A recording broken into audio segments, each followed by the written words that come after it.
And we are going to move on. We still got two more topics to go, and we are going to move into the NBA. Salute to you, Ray, even if we disagreed a little bit there. We're going to move on to the NBA. Will Adam Silver's new 3-2-1 lottery system prove to be an effective anti-tanking method? Leader, Mike is yours. Man, look, Adam Silver wants to tinker with the NBA way too much. Way too much. Look, man, all of sports lotteries and drafts are made for the bad teams to get better players so that they can be better and compete, right? That's what the draft is about. So if 3 or 4 teams tank to try to get the number 1 pick, so what? It happens in every sport. Football is different because football players are just made up of a different mentality, right? But tanking, he's doing too much. He's teetering with the game. I hate that about Adam Silver. He always trying to tinker. He's the one commissioner that's so emotionally spent that anything that the media, and a lot of it is media driven, because really, Leo, fans don't give a crap about those teams tanking. They really don't. But it's media driven, and anything that comes up with Adam Silver, he wants to try to make something to change it. And it's really screwing up everything. Nobody really understands the 3-2-1 lottery system. When they implement that system, it's still going to be a mess because you are dealing with the bottom teams. And Leo, in the NBA, when they play 82 games, who gives an F about the bottom 5 teams in the league? Nobody. So trying to fix this when you got teams battling for playoff spots and some of these bottom teams don't have great superstars, it's not even of importance. It's not relevant. And so I can't stand the fact that Adam Silver always tries to fix things that don't need to be fixed. So you're going to make sure that the bottom team, if they have the worst record, they don't get more ping pong balls than the other teams. Whoop-de-doo. The worst teams haven't been getting the number 1 draft pick anyway. So this to me is a lot to do about nothing. And I get sick and tired of Adam Silver talking about tanking, trying to fix things, that you just leave it alone and let these bad teams, if you want to really help the league, let the bad teams get some good players and stay out of the lottery and get better. That's my take. I can't say I disagree. I know we had an explosive topic just now, and a lot of people want us to continue that debating train. We'll see if it continues, but for the most part, I agree. I think that Adam Silver's latest method when it comes to trying to fix tanking is going to be a disaster. And it's crazy because I still, it's funny because we have a debate in itself about tanking. Like, is tanking even an issue to begin with? That's a debate in itself. And I know I've been very vocal about it, about it being a problem, but really the problem I have in theory is about the length of the schedule, which makes tanking more of a highlight. Yep. And also the integrity of the game. Yep. When it's like, okay, Stevie Wonder can see that you're tanking. That's the tanking I have an issue with. When you're taking people out of the game and it's obvious, like, bro, you can you like act like you're not trying to tank, even if you are? Leo, can I ask you a question? When Utah tanked and pulled their players out of the fourth, they were leading and pulled all of their starters out and put the subs in and they tanked. Did their fans stop coming to the games after that? I don't know why they would be coming to begin with, but but they didn't though, Leo. They didn't, because you know why? They wanted them to do it. Yeah, and I get it. I get the fans want them to do it. I just think when it's obvious and blatant, that's a problem, because you can't talk about the integrity of the game and then come at gambling and talk about the integrity of the game. Even though it's two different things, it's still the integrity of the game. It's still in the book of integrity. Keep your integrity. Yeah, you could tank, but don't make it that obvious. That's the only thing. But is it a big problem? Maybe it was overblown, right? Now, what's the difference between a team winning 15 games or winning 19 games? It's right. Really not it's not a major difference. If it's a bad team, it's a bad team. You think I'm going to be spending my hard-earned money working over 40 hours a week to come see the Brooklyn Nets, to buy a ticket to watch them? Hell no, I'm not. and I'm not going to watch them on TV either. So yeah, I get it. Maybe tanking was overblown. Now, and that happens with the media. The media takes things and they make it bigger than what it is. And because Adam Silver is so media driven, he's going to fall into the trap. And that's exactly what he did. That's what he did. The new rule, if you look at it more directly, I believe is going to kill Adam Silver's most popular move to begin with, which is the playing tournament. Because this rule gives middle of the pack teams more leverage now. So now you can't just bottom out. Right? So if you're around that 9-10 seed, you're in prime position to land that number 1 overall. You get more ping pong balls if you're in 8, 7, 8, 9, 10. And guess what? That's the playing. Yeah. That's the playing seed. Absolutely. So now you look at it more directly. If you're Charlotte from this year, and let's pretend that this rule was implemented this season, or you're the Magic, and you're weighing out your options, okay? Should we try to win the play-in tournament and obviously we're not winning a championship, or should we land a guy like AJ DeBasa? Like what makes sense? Yeah. So now you got decisions to make. Yeah. So to me, and that was one of the only moves that I can say in the last couple of years that I think Adam Silver really like hit home, because Adam Silver has been a mess. He's the worst commissioner of professional sports, point blank period. I said that before, and I'm going to say that again. But one thing I can never really down him on was that playing tournament, because I thought that playing tournament made the regular season more competitive earlier. Yep. I like to play. Great point. I like to play in tournament. Now that part I do like. I think that was a good. But again, he goes from 180, complete 180 on this stuff, and he needs to stop that. And think about it. I'm glad Ray brought that up, because think about how bad San Antonio was. Yep. They was able to land Wemby because they were the worst team, and they got Wemby. Right, so they had the highest odds. I believe they had the highest odds when they got Wemby to get him, and they got him. But so that's the draft. Point. And now the Spurs are better. Now the Spurs are 1 game away from the NBA Finals. Yeah, that's what it's made. That's what it's for. Literally. So, yeah, this is a big mess by Adam Silver. Yeah, unequivocally, without a doubt. So to me, I just think that Adam Silver, he heard the media. The media took something that was normal. Yeah, did it happen excessively this year? Was it blatant this year? Sure. But that's what happens. That's what the media do. That's their job, to make stories that we can talk about on new media and on mainstream media. And they pushed it up to the forefront. And what did Adam Silver do? He fell for the bait. Well said, because social media, and to your point, these shows have to have stuff to talk about, man. And that's a non-factor, just like load management is a non-factor. All of that is a non-factor. You hit it on the head, Lil, and I'll live in with this. If you shorten the season, you'll alleviate a lot of that stuff. There's no doubt about it. I mean, to me, it makes sense. I think the worst team in basketball should get the best player. Absolutely. That's how I see it. Absolutely. Anyway, we are going to move on to the final topic here on today's show. Explosive episode thus far. We're going to keep it rolling. Is Kirby Smart's SEC breaking away comments? Is it a leverage play? Do we think it makes any sense? Lee, I'll let you hit it off first again. Yeah, I think Kirby Smart and the president, the commissioner of the SEC, they know what they're doing. They think that they're flexing their muscle. We'll break away, we'll make our own rules, and then we'll play. As if, Leo, that people view the SEC now the way they viewed it 5 years ago. They don't. See, that's the problem with the SEC schools and the people that are affiliated with the SEC. You haven't won a championship in 3 years. You're not the most dominant conference anymore. You don't have the most revenue anymore.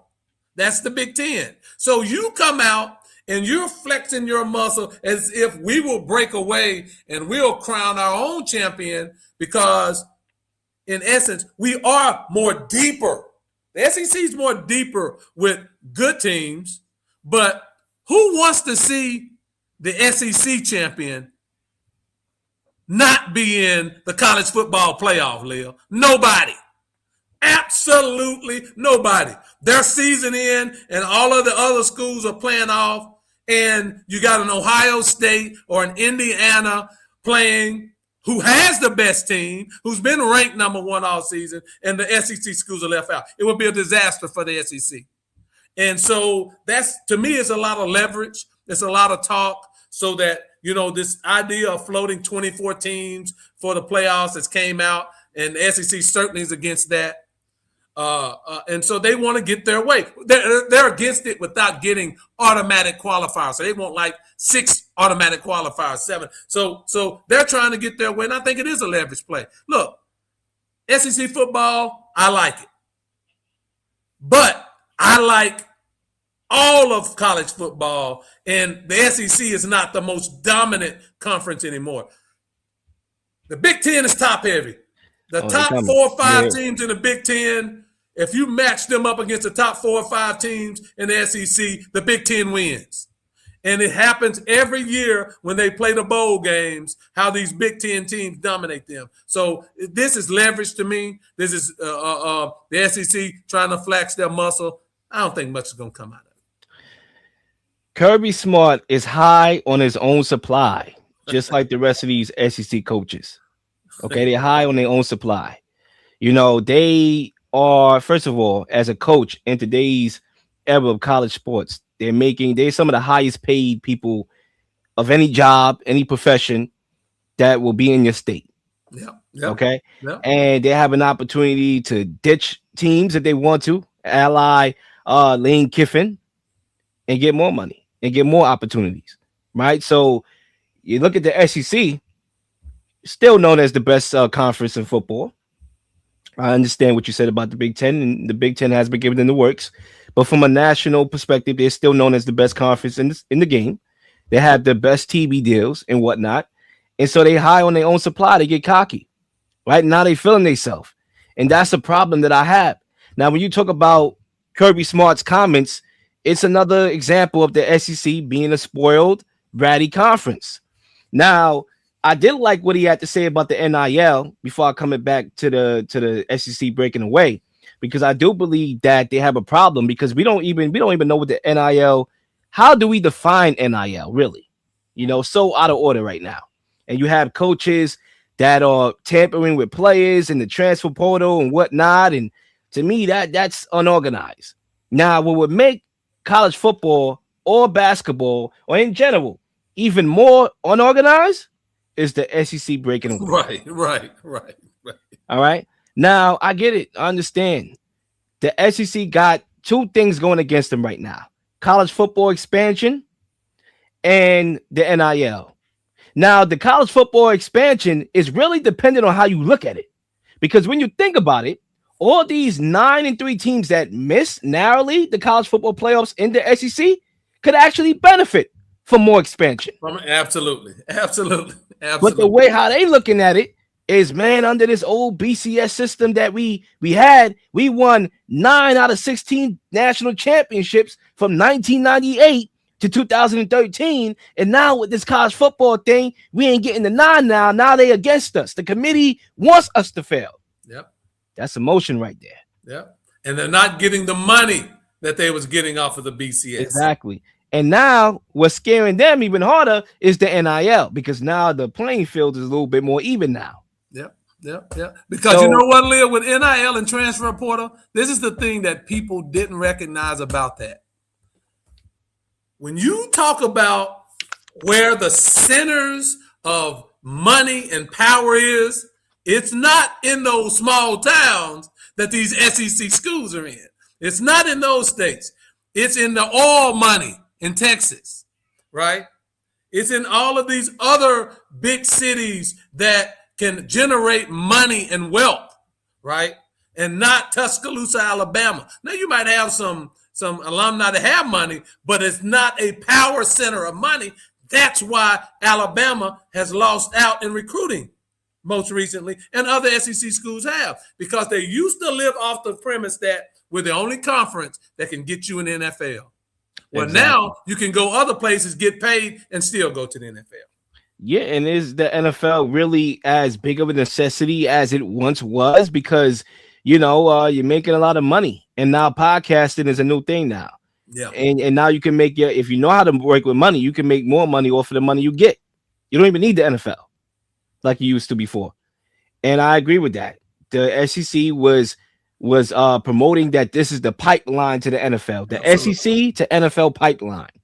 And now things got more even. Now the Big 12 was giving them the works. Now the lower schools have an opportunity to go up against them and whatnot. Now, a player could be swayed off of the football team because of NIL, or I could pay you more money now. So now things has become more even, and they don't know how to handle that. Absolutely. They don't know how to handle that. And Kirby Smart had his moment, right? They won back-to-back national championships in 2021 and 22. And guess what? Now they're not on that same type of level. They're still a good team, but they're not on that type of level anymore. So I think what we see, and none of the SEC is, and that's the problem, Leo. That's the problem. And I believe that's why they're pumping this narrative of breaking away, because they want people to say, you know what, we need you. Yep. We need the SEC, and quite frankly, we do. But the SEC need college football, and I'm gonna leave it at that. Very well said. To think that they can leave and we're gonna want to watch Mississippi State and Vandy play every week. No, we're not. We're not. We watch Vandy because they had one or two good players, but that's not the game that we want to watch, right? People want to see these other rivalries. People want to see how well the Big 12 score points. There are a lot of other intriguing things out there besides watching the SEC play each other. It's great competition because they know each other so well, Leo, and they can, when those teams play each other, people say they're so good. No, they play each other every year, and they know each other very well. When they play the Big Ten, who they don't play against and play a different brand of football, they get smacked. That should tell you a lot about succession. They're not going anywhere, bro. I agree with that.